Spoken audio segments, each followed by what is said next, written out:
Olá pessoal, tudo bem com vocês? Bem-vindos aqui a mais um vídeo do canal e hoje mais uma edição do nosso Caindo a Ficha.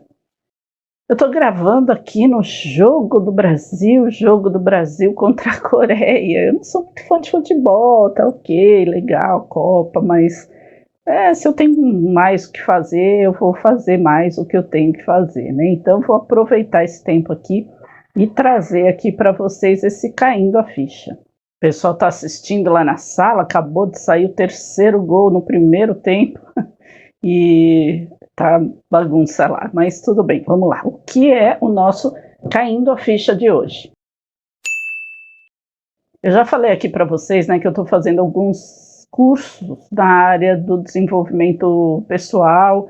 Eu já trouxe muitas coisas aqui no canal desde sempre, né, desde o início do canal, e eu ouço muitas palestras e tal. Eu nem vou ligar aqui, não liguem, tá, para o latido dos cachorros, porque não vai ter jeito hoje. Então, muitas coisas, né, que são faladas, tal, que a gente aprende, enfim, que você tem que aplicar na sua vida, né? Outra coisa também que eu estou relendo e estou me aprimorando é no método da Louise Hay, que eu quero trazer esse método para cá, né, para os meus atendimentos. Estou reformulando o site, em breve ele vai estar direitinho lá, eu já coloco ele aqui para vocês, tá? Enfim, e por conta de tudo isso, eu estava pensando aqui no Chico Xavier. Por que isso, né? Quem me acompanha aqui no canal, quem já me conhece há algum tempo, sabe que eu sou absolutamente apaixonada pelo Chico Xavier. Para mim ele é incontestável, não tem nada assim que eu... Enfim, é claro, ele era, né, uma pessoa de uma outra época, então algumas coisas pode ser que não tivessem mais relação com a nossa época, mas ao mesmo tempo ele era uma pessoa muito atualizada, vamos dizer assim. Mas enfim, as questões referentes à espiritualidade, né, a tudo que ele trouxe, para mim não tem igual. Muita gente, enfim, parece, né, nos últimos tempos, já há muito tempo na verdade, mas nos últimos tempos é que eu comecei a prestar atenção nisso, algumas pessoas parece que precisam de uma certa validação referente a quem era o Chico Xavier, né?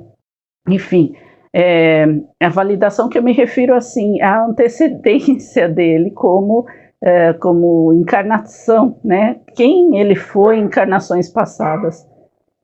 Isso para quê? Qual é a diferença que isso vai fazer em todo o trabalho que ele fez aqui na permanência dele aqui nessa existência? Chico Xavier está além de qualquer coisa, de qualquer situação, de qualquer outra encarnação que ele possa ter tido ou não. Porque dizem que ele foi várias pessoas, todas absolutamente muito importantes, chegam ao fato de dizer até que ele foi apóstolo de Jesus. Se foi ou se não foi, para mim, não faz a menor diferença, não valida ou invalida. Não preciso disso para ter a confiança que eu tenho e a admiração que eu tenho por ele. Só de ouvir a voz dele nas gravações, eu já me dá uma paz, eu já me emociono. O filme dele, sem dúvida nenhuma, para mim é muito mais tocante, muito mais emocionante até do que o próprio Nosso Lar, que eu gosto bastante. Mas por que eu estou falando tudo isso?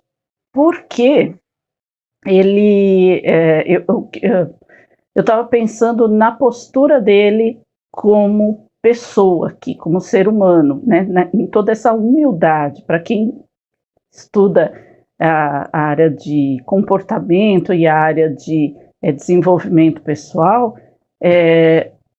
ver que o comportamento, as atitudes dele, né, que eram totalmente voltadas para a humildade. Agora, você imagina que uma pessoa do gabarito do Chico Xavier não tivesse conhecimento de toda essa questão da nossa capacidade, do poder que tem a nossa mente, né, da cocriação que nós podemos fazer com a nossa própria mente?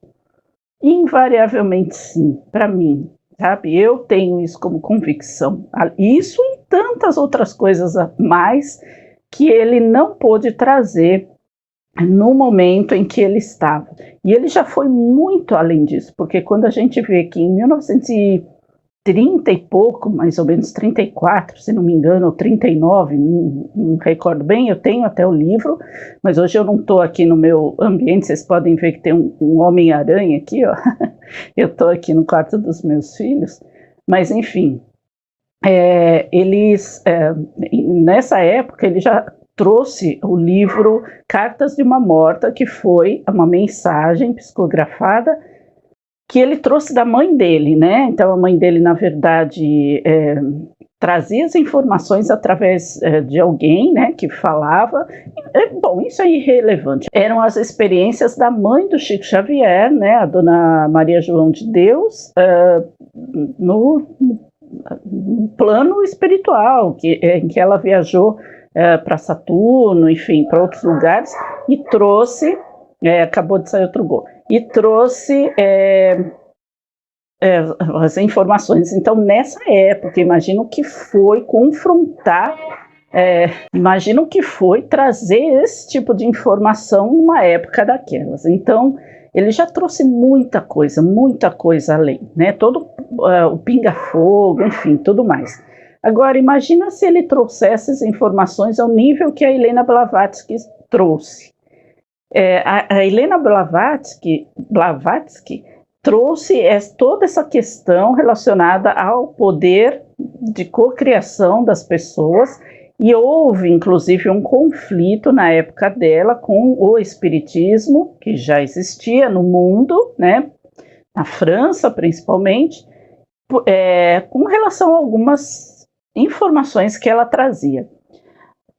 Independente disso, a questão da cocriação mental, isso é básico. Eu acredito que ele tivesse essa informação, mas ele não poderia trazer, até para não entrar em conflito com estas informações, ou melhor, para não corroborar com as informações da Helena Blavatsky e não entrar em conflito com a posição dela em relação ao espiritismo, porque daria ali muito pano para manga, né? Os opositores diriam, e aí, então você está validando o que ela dizia? Então, imagino que baixa a bola, não faça esse tipo de informação e tudo mais. Agora, por que dele ter uma postura extremamente humilde, né? Ser pobre, né? Falar basicamente isso. Ele era pobre, ele passou muita dificuldade, principalmente no começo da mediunidade dele, mas depois ele angariou muitos amigos, né, com relação a toda essa ajuda até que ele dava, não só material, mas muito espiritual. Então, muitas pessoas de posses aqui de São Paulo, de outros lugares, do Rio de Janeiro, enfim, que acabavam até participando, convidando ele para os lugares e assim, ajudando ele nas viagens, nas palestras e tal, né? Enfim. Mas essa postura dele, né, de não aceitar o dinheiro, de não viver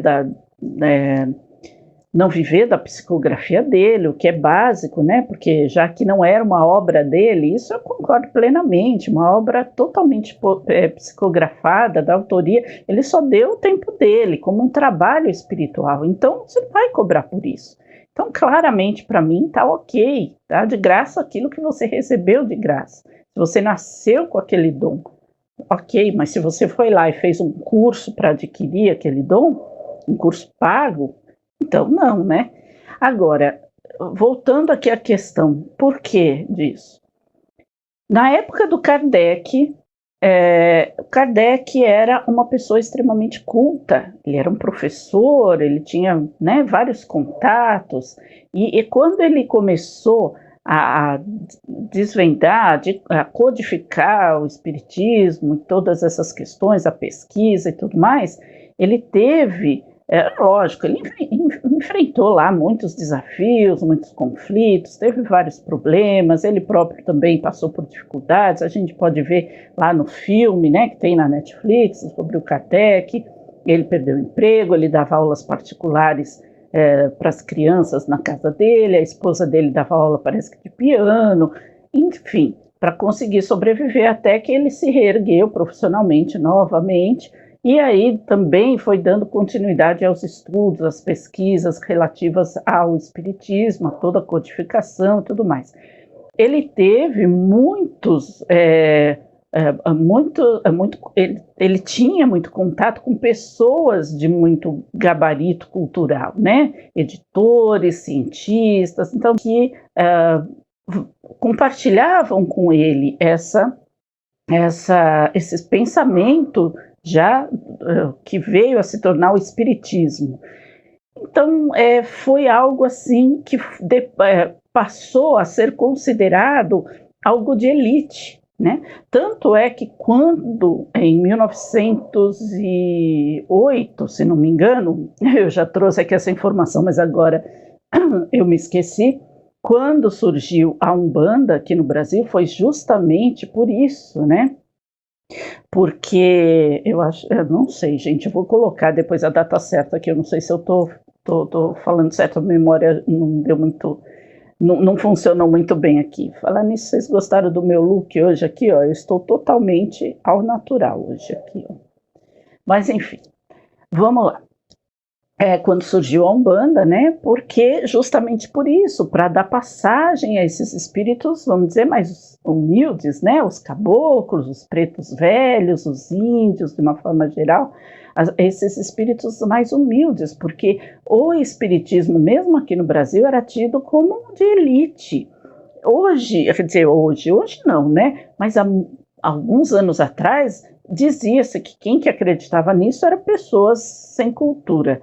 Só que era um erro tremendo, né? Porque se você vai voltar lá, mesmo Sócrates, né, Platão, falando a respeito também, trazendo essas informações, que eu também tenho um vídeo aqui no canal, já que eu trago isso, já tem toda essa teoria, né, que foi a base do espiritismo.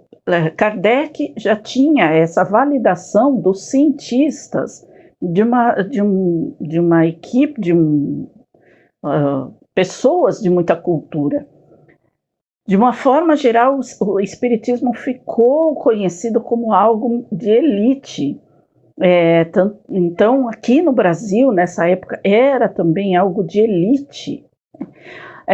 Quando o Chico Xavier começou a desenvolver a mediunidade dele ativamente, ele era uma pessoa, obviamente, humilde. Então, não importando qual foi a encarnação dele anterior ou as anteriores, pode ser que ele tenha sido realmente todas essas pessoas que falam por aí, mas isso não importa. O que importa é que, naturalmente, isso com certeza absoluta, ele reencarnou com a missão de trazer, de popularizar o espiritismo aqui no Brasil. Porque se tem todo aquele contexto da pátria do evangelho, que estão deturpando hoje em dia, nessa questão política, estão deturpando tudo isso. Isso é muito, mas muito triste. A gente tem que ficar muito, muito atento com relação a isso.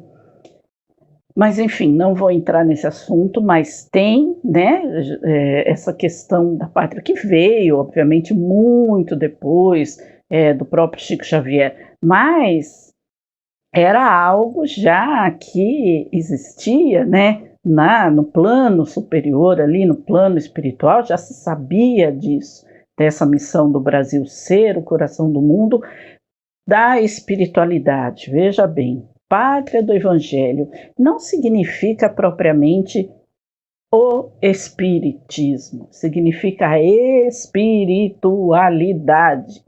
Espiritualidade não tem nada a ver com esta ou aquela religião.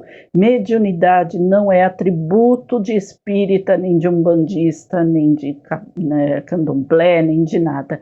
é inerente a todo ser humano, mais ou em menor grau.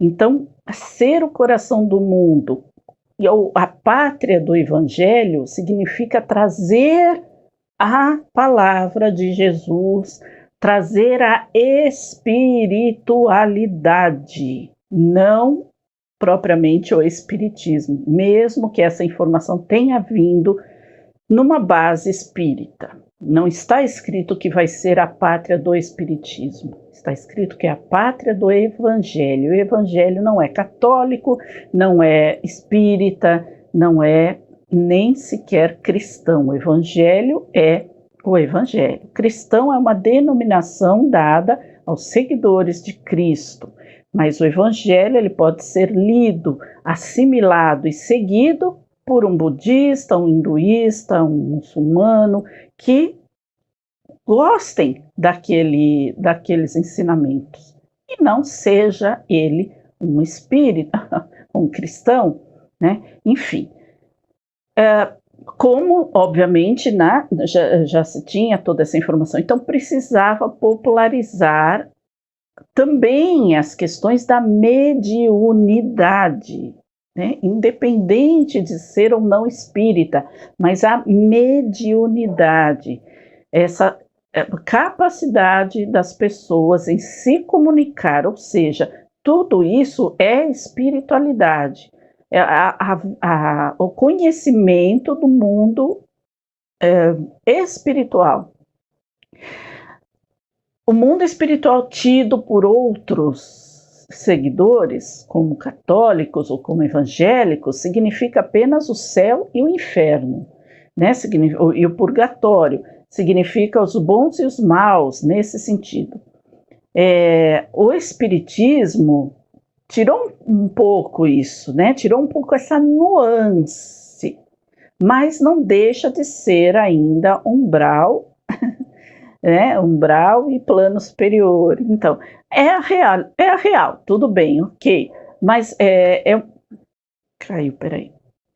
É uma outra forma de ver. Então, o que precisava fazer? Precisava popularizar a existência do plano espiritual, né? E a capacidade desse contato das pessoas com este plano espiritual. Se ele viesse talvez com a mesma característica, vamos dizer, do que o Kardec, o rumo seria o mesmo que o Kardec teve, né? O rumo seria o mesmo, assim, continuaria sendo elitizada toda essa informação. Uma pessoa assim, tão humilde, tão simplória, uma pessoa quase analfabeta, ela se acharia não merecedora daquilo. O que ela poderia pensar? Não, isso daí é para gente que tem cultura, é para gente que tem conhecimento, é para gente que é letrado, né? Como eles costumam dizer. Então, o próprio Chico Xavier era, vamos dizer, semi-analfabeto, né? Porque ele não era. Mas ele teve ali, acho que até a 4ª série do primário, que se chamava antigamente, que é o ensino fundamental 1 hoje em dia, né? Então ele era muito pouco estudado. Aquela cena que a gente vê no filme do Divaldo Franco, que também é maravilhosa, quando a Joana de Ângeles fala para ele, ela manda ele estudar o Evangelho, né? E fala que aquela senhora teve toda aquela moral para tratar com aquele espírito porque ela sabia todo o Evangelho de cor. Mas, e ele fala, eu não tenho tempo para ler. E ela fala, ela também nunca leu porque ela não sabe ler. Ela simplesmente assimilou os ensinamentos. Então aí também traz todo esse reforço de dizer que você não precisa ser culto para ter contato com a espiritualidade e tal. Então, se o Chico Xavier viesse numa categoria tal e qual Kardec, não importando se ele foi ele ou não em existência passada, não é isso que eu quero dizer aqui. Mas o Kardec teve a participação dele, trouxe, e aí o que aconteceu, não, assim, deu muito certo, no sentido de que sim, foi amplamente, foi codificado, foi divulgado, foi muito aceito, mas ficou elitizado. Então precisaria baixar essa bola um pouco. Vamos lá, vamos trazer isso aqui na base. Então vem o Chico com essa agora humildade toda, né, com a pobreza toda desde o nascimento, todo aquele sofrimento, toda aquela dificuldade, mas conseguiu desenvolver e não se deixou levar pelo estrelismo em nada. Então foram lições e mais lições que ele trouxe aqui para a gente. E isso não significa que ele não tivesse o conhecimento da capacidade de cocriação que tão divulgada no mundo desde também o começo do século, né? Desde que praticamente ele nasceu. E já era divulgado isso. Tem livros como Kai Bailon, por exemplo, que é de 1908. Então, a questão dele ser tão... ele ter nascido pobre, ter permanecido pobre, foi obviamente, um acordo feito entre ele, né, na espiritualidade, para trazer como missão a divulgação do mundo espiritual de uma forma muito mais ampla e mostrar que qualquer pessoa tem a capacidade de se desenvolver e de se comunicar com este mundo que está ali ao nosso alcance. E ele trouxe informações valiosíssimas, até falando de tudo que a gente já sabe que ele falou de extraterrestres. Ele não saberia uma informação dessa? Ele apenas não divulgou porque não era esta a capacidade não, desculpa, não era esta a missão dele, né? Não estava dentro do contexto missionário dele trazer essas informações, e até também por conta de ser ele espírita, aquilo que eu falei lá no começo, não confrontar as ideias do espiritismo com a Helena Blavatsky, trazendo ele também essa validação das coisas que ela já trouxe na época dela. Então, o que muitas pessoas falariam, então se ele está validando aquilo que ela disse, então talvez as outras coisas que ela falou também estão corretas. Então, como ele estava para divulgar a espiritualidade, né, única e exclusivamente, e abraçando o espiritismo, divulgar o espiritismo, ele não poderia divulgar também essas informações. Então, esse foi o meu caindo a ficha. Para que isso serve para a gente? Serve para a gente saber que as coisas não precisam ser dessa forma, que cada um tem a sua utilidade, vamos dizer, a sua missão, cada coisa tem o seu propósito. O propósito dele era aquele, por isso a vida dele daquela forma. A sua, a minha, não precisa ser como a dele. A não ser, é claro, como eu disse, concordo plenamente, se você escreve um livro claramente psicografado, que é diferente de um livro intuído, onde não tem uma assinatura, né, de um espírito, mas claramente psicografado, este livro não é seu, você não pode ganhar dinheiro com ele. Eu concordo com isso. Mas é isso, gente. Era então esse o meu caindo a ficha de hoje, que eu quis trazer aqui para gente, refletir e analisar, né, mais os porquês de todas estas questões, tá bom? Então é isso, espero que vocês tenham gostado. Se tiver alguma dúvida, já sabe, pode deixar aqui nos comentários, dúvidas e sugestões. E também, se gostaram do vídeo, deixa aqui o seu like. Se não for inscrito ainda, se inscreva no canal, acione o sininho para receber todas as notificações dos novos vídeos, tá bom? Então, vou ficando por aqui, deixo vocês com meu forte abraço, grande beijo, paz e luz a todos, até o próximo vídeo. Tchau!